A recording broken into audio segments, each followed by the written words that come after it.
All right, so today we're going to do a deep dive into something I think a lot of us can relate to. Yeah. You know how sometimes when you're cooking, you just kind of wonder, why does this work the way it does? Right. Or maybe you just want to tweak something, make it just a little bit better. Totally. And so that's kind of what today's deep dive is all about. Yeah. We've got your sources all lined up, and it looks like they all point toward the science behind cooking. Absolutely. Like those essential principles and like techniques that can honestly take your cooking to a whole new level. Yeah. Like whether you consider yourself a pretty good cook or just learning, I think we can all get something out of this. Totally.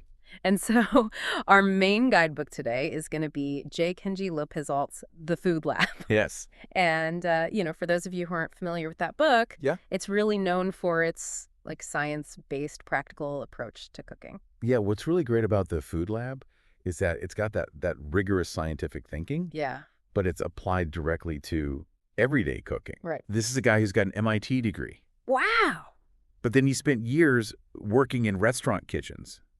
Okay, so he's not just, talking the talk. He's actually walking the walk. Right. Exactly. It's not just theoretical. Right. This is real world stuff. Yeah. And I think that's really the strength of the book. Yeah, I agree with that. And what I'm hoping to do is kind of just connect some dots and help you see the bigger picture behind López-Alt's findings. Yeah, and you know what I think one of the coolest things about the Food Lab is it does have recipes, but like its main goal is to make you a better cook overall. Totally. Like it wants you to be able to kind of figure things out on your own. Right. Like, why does this work this way? Yeah. What's the science behind this? Exactly. And so you're not just like blindly following recipes, you're actually like understanding what's going on. Yeah, you're in control. Exactly. And so whether you're like someone who loves to cook or, you're just someone who makes dinner a couple times a week after work. I think we can all kind of agree that knowing a little bit more about the science behind it is going to make us better. Absolutely. And I think that's what's really cool about this whole book. Okay. Is that it really stems from pure culinary curiosity. Yeah. Like, López-Alt starts the book by sharing his own frustrations as a cook. Okay. Being like, why does this happen? Right. When I do this, why are we told to cook it this way? Right. And he talks about like realizing that a lot of the stuff our parents told us and their parents told them, it's not just outdated because it might actually be wrong. Right. Or there's a better way. Yeah, it's like freeing in a way. It is. Right. Totally. Because it's like you don't have to just blindly follow what's in the recipe book anymore. Yeah. And you know what he encourages readers to do? Okay. Challenge him. Oh. Like he's literally like, if you think I'm wrong, right. Go ahead and test it out. Okay, so he's embracing like the scientific method. Totally. He's saying, don't take my word for it. Yeah. Try it yourself. Which is awesome. Absolutely. I love that. Yeah. So, yeah. I mean, I think a good starting point for us is to think about how heat actually gets into our food. Yeah. And this is really the foundation of cooking. Right. It's heat transfer. Okay. And there are three main methods. Yeah. You've got conduction, convection, okay, and radiation. Okay, so those are our big three. Those are the big three. Okay, so conduction, I guess, is like the simplest one. Conduction is the most direct. Okay. It's about heat moving through direct contact. Okay, so like if you put a steak in a hot pan. Exactly like putting a steak in a hot pan. Mm-hmm. The heat's moving from the surface of the pan right into the steak. Okay, got it. Or, when you accidentally touch the hot pan. Yeah, ouch. That's conduction as well. Okay, so that's conduction. Pretty straightforward. Yeah. What about convection? Convection, that's all about fluids. Okay, so like liquids and gases. Liquids and gases, exactly. Right. So think about boiling pasta. Okay, yeah. The burner heats the water at the bottom of the pot. Mm-hmm. That hot water rises, cooler, water sinks down. Right. Creates this cycle. Okay. And that's what heats the water evenly. Yeah. And cooks your pasta. Okay, and so I guess like a convection oven. A convection oven works the same way. Right. Circulating hot air around the food. Got it. For more even cooking. And so, I definitely had that experience where you put too many vegetables on a sheet pan. Right. And they end up kind of steaming instead of roasting. Exactly. And that's because you're blocking that airflow. Okay. That crucial airflow that the convection needs. Got it. Okay. So your convection is all about the movement. Okay. So we've done conduction, we've done convection. Now the last one, radiation. Radiation. Yeah. That one's a little bit more trippy for me to think about. Yeah, it is a little bit more abstract. Yeah. It's energy traveling in waves. Okay. And the most common example is your microwave. Right. And honestly, microwaves have always kind of seemed like magic to me. Yeah. Like, how does it actually, cook the food? Well, it's all about how the microwaves interact with the molecules inside the food itself. Okay. They target magnetically charged particles, Okay. and the most common one in food is water. Okay. Yeah, we're mostly water. Exactly. Mm-hmm. So when those microwaves hit the water molecules, Mm-hmm. it causes them to flip really, really fast. Okay. Billions of times a second, Wow. back and forth. Okay. And all that flipping generates friction, Mm-hmm. and friction creates heat. Okay, so it's like on a molecular level, all those little water molecules are like vibrating super fast. Yeah, exactly. They're getting excited Yeah. and moving around. Okay, that makes a lot more sense Yeah. now than just like, Right. pushing a button and things get hot. It's not magic. It's just Yeah. really fast molecular agitation, I like that. Okay, Yeah. so that kind of demystifies microwaves a little bit for me. hopefully. Okay, so moving on, Hmm. I want to talk about tools. Because obviously, Sure. as cooks, we need tools. Right. We need the right equipment. And I'm sure you've heard this saying before, a Hmm. bad cook blames his tools. Of course. Classic. Right. But López-Alt kind of digs into this a little bit, and I Yeah. think his conclusion is a little bit more nuanced than that. It is. Right. Yeah, he's not saying that equipment doesn't matter. Right. He's saying that skill and understanding, those are your foundation, Yeah. but the right equipment Yeah. can make a huge difference. Okay. And he gives a really good example. Mm-hmm. Imagine trying to reduce cream in a really thin saucepan. Okay. I've done that. Yeah. It does not work well. It's really hard no matter how carefully you watch it. Right. That pan's just not designed to distribute heat evenly. Right. So you're much more likely to scorch it. Okay. So it's not that the pan is making you burn the cream. It's putting you at a disadvantage. Right. Like you're fighting an uphill battle. Exactly. Yeah. Okay. I've totally been there. Yeah. And speaking of equipment, Mm-hmm. López-Alt is clearly a big fan of cast iron. Oh, huge fan of cast iron. Right. Yeah, And they become really popular. I mean, they have. a lot of people swear by them. Rightfully so. So what is it about cast iron? Well, the magic of cast iron is in its heat retention. Okay. So while its specific heat capacity, Okay, so that's like the amount of energy it takes to heat it up? exactly how much energy it needs to raise its temperature, Right. that's actually lower than aluminum. Okay, interesting. But cast iron is much denser. So like it's heavier. Yeah, it's got more material packed into the same space. Okay. So if you have a cast iron pan and an aluminum pan the same thickness, Mm-hmm. the cast iron one's going to hold about twice as much heat. Oh, wow. Okay, so that makes a big difference. It does. And so practically what that means Yeah. is if you put a cold steak into a hot cast iron pan, Mm-hmm. the pan's temperature doesn't drop as much as it would in a thinner aluminum pan. Okay. And that consistent high heat is crucial for searing. Right. You want that nice crust. You want that beautiful crust. Okay. Plus, because it holds heat so well, Yeah. the oil temperature recovers faster Yeah. when you're frying things like chicken. So you get crispier chicken too. Crispier chicken, exactly. And then, of course, cast iron, you can use it on the stovetop. You can use it in the oven. Oh, it's so versatile. Yeah. You can braise in it, bake in it. Yeah. It's a workhorse. Yeah. Okay, so cast iron, definitely a good investment. I would agree with that. Okay, so let's talk about something that's really important. Mm-hmm. But a lot of us, I think, never really got any formal training on Yeah. knife skills. Knife skills, very important. Right. Very important and often overlooked. Yeah. So López-Alt talks about these two main knife grips. Yes, he does. Can you kind of walk us through those? Absolutely. So we've got the handle grip Okay. and the blade grip. Okay. So the handle grip is what you probably learned first. Yeah. It's where you hold the knife entirely by the handle. Right. Like all your fingers are kind of wrapped around it. Exactly. Your fingers are tucked behind the bolster. Okay. And the bolster is that kind of like thicker part where the blade meets the handle. Exactly. That's the bolster. Okay. Got it. So that's a good grip for beginners Yeah. or people with smaller hands, Mm-hmm. but it doesn't give you as much control over the blade. Okay. Yeah. I definitely started with that grip. Yeah. And then I started to notice, as I was watching other people cook, Right. there's this other grip where it looks like they have a lot more control over the knife. Exactly. And that's the blade grip, Okay. where your thumb and forefinger are actually on the blade, Right. Right up near the bolster. right up near the bolster. Okay. It can feel a little weird at first, Yeah. but it gives you so much more control and balance. And that leads to more precise and safer cutting. Okay, so that's like the pro grip. That's the pro grip. Okay. Yeah. He does mention Yeah. that grip might not be as comfortable on cheaper knives Okay. that don't have a well-defined bolster. Okay, that makes sense. Yeah. And obviously we're talking about sharp knives here, and López-Alt really emphasizes yeah. how important it is to keep your knives sharp. Absolutely. And it's not just about, making prep work faster. Right. It's also about safety. It is absolutely about safety. Right. A sharp knife requires less pressure to cut, Mm-hmm. which means it's less likely to slip.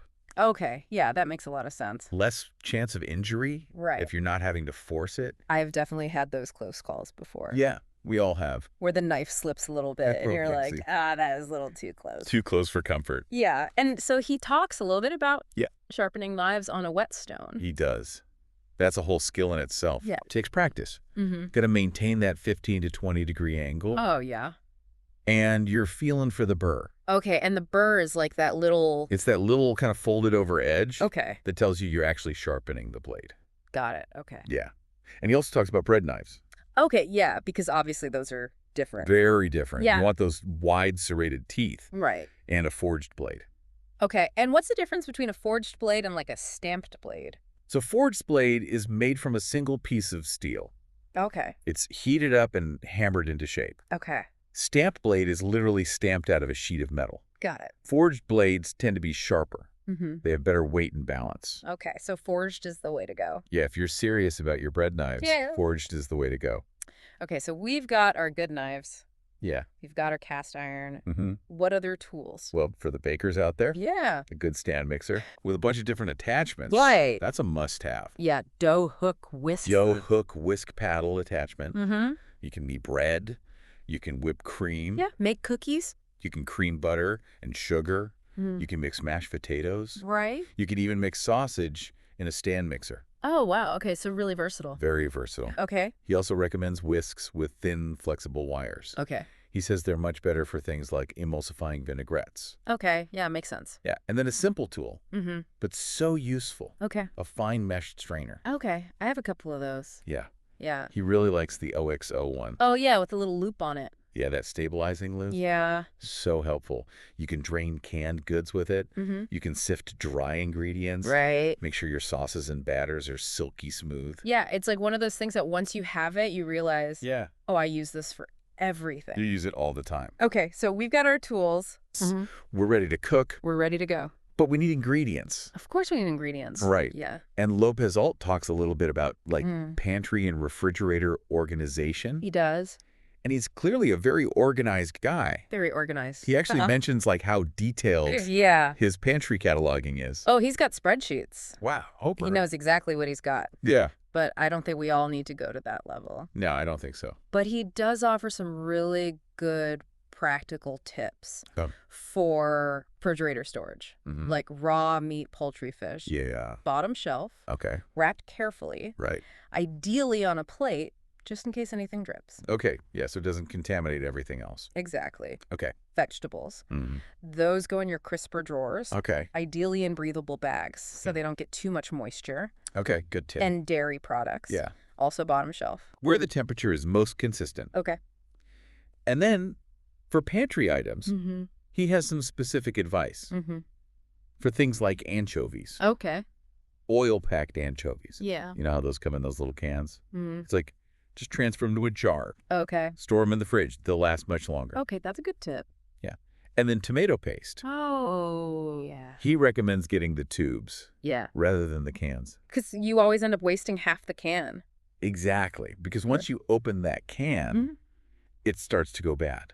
Right. Okay, so tubes for tomato paste. Tubes for tomato paste, much better. Good tip. Yeah. Okay, so now we've got our ingredients. Yeah. We know how to store them. We're organized. We're organized. We're ready to cook. Let's talk about eggs. Eggs. Because, One of the most versatile ingredients they're in the kitchen. You go to the grocery store, Yeah. you look at the egg aisle, and So many choices. it's overwhelming. Yeah. Like, what do all these labels even mean? Yeah, so López-Alt kind of tries to decipher. He breaks it down. Oh, man. Yeah, he's like, look, natural and farm fresh. Yeah.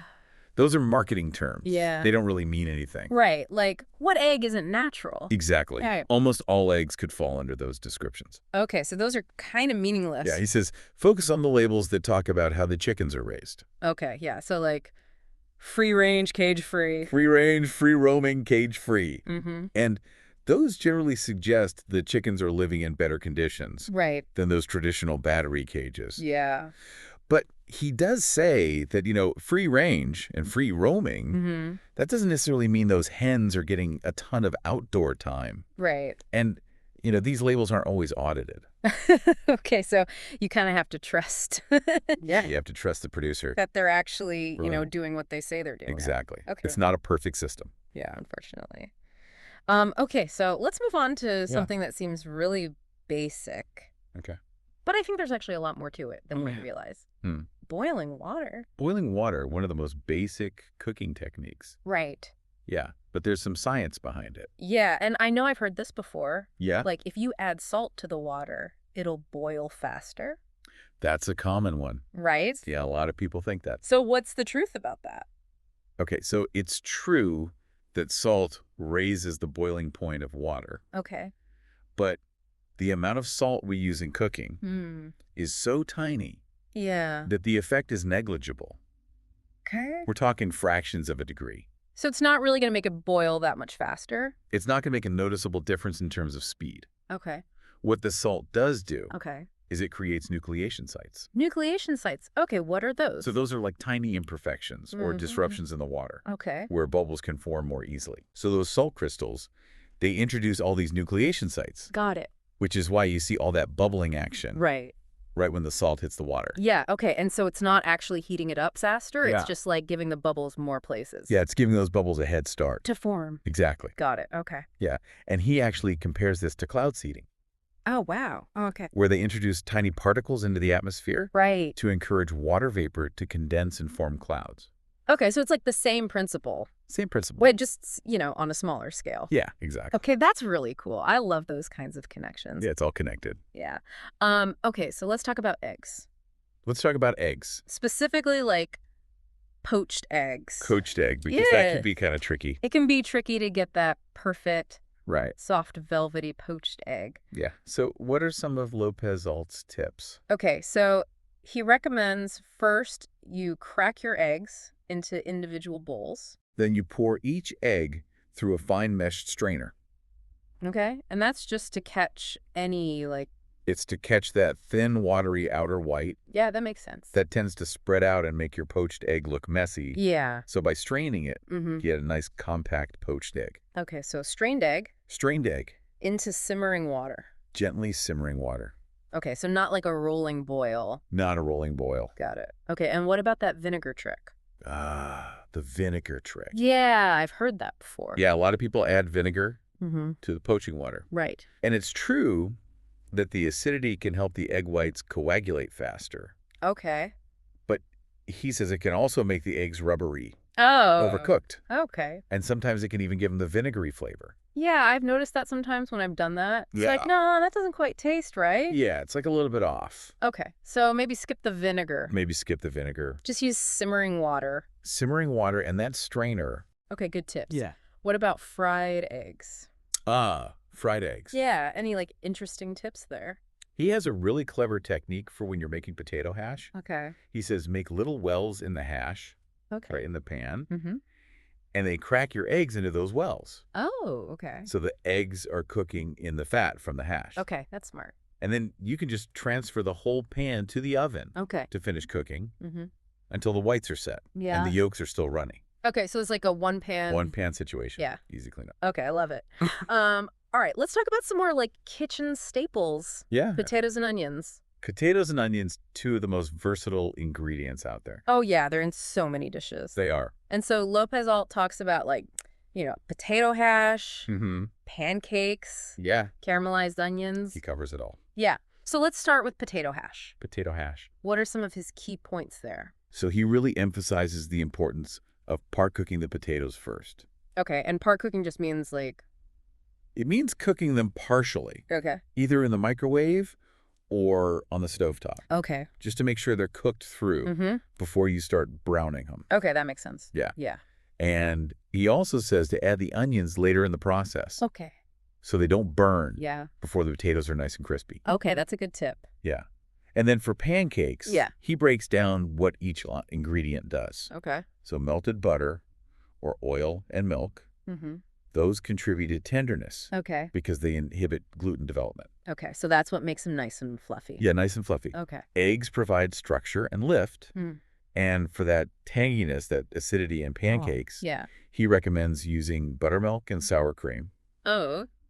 And he even suggests whipping egg whites separately until they're stiff peaks. And then folding them into the batter. Okay, so that's like next level pancakes. Next level pancakes, super light and airy. I'm gonna have to try that. Yeah.